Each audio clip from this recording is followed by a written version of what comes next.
मंत्रिपद न मिळाल्यानं भुजबळांच्या नाराजीचा स्फोट। जहां नहीं चैना वहां नहीं रहना। भुजबळांकडून बंडाच्या तयारीचे संकेत। उद्या प्रमुख पदाधिकाऱ्यांची बैठक घेत भूमिका जाहीर करणार।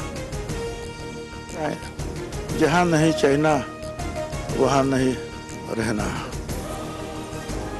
मंत्रिपद आलं आणि गेलं, मी संपलो नाही, पण मला जी वागणूक देण्यात आली त्यामुळे मी दुःखी। भुजबळांची प्रतिक्रिया। तर मी खेळणं आहे का तुमच्या हातातलं? भुजबळांचा संतप्त सवाल।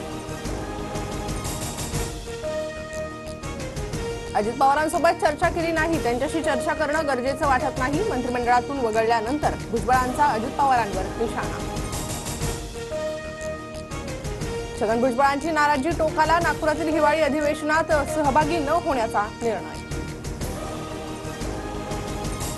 नाराजी नसल्याचं सांगतानाच मुनगंटीवारांचं मोठं विधान। एका कुटुंबातला मुलगा दुसऱ्या चिन्हावर उभं राहूनही मंत्री होतो, मग माझ्यासारख्या निष्ठावानावर पक्ष राग का काढणार? मुनगंटीवारांची प्रतिक्रिया। एक मंत्रिपद जयंत पाटलांसाठी राखीव, योग्य वेळी योग्य निर्णय घेणार जयंत पाटील म्हणाले होते। अमोल मिटकरींचा जयंत पाटलांबाबत मोठा दावा। हिवाळी अधिवेशनाच्या पहिल्याच दिवशी 35,788 कोटींच्या पुरवणी मागण्या सादर। लाडक्या बहिणींसाठी 1,400 कोटी तर मुंबई मेट्रोसाठी 1,212 कोटींचं अर्थसहाय्य।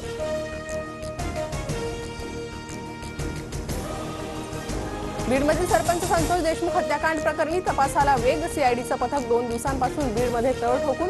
सीआयडी अधिकाऱ्यांनी घेतली देशमुख कुटुंबाची भेट।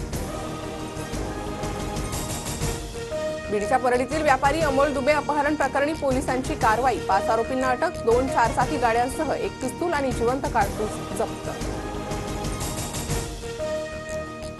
एक देश एक निवडणूक विधेयक आज लोकसभेत मांडलं जाणार। दुपारी 12 नंतर केंद्रीय कायदे आणि न्याय मंत्री अर्जुन राम मेघवाल विधेयक मांडणार। भाजपकडून खासदारांना व्हीप जारी।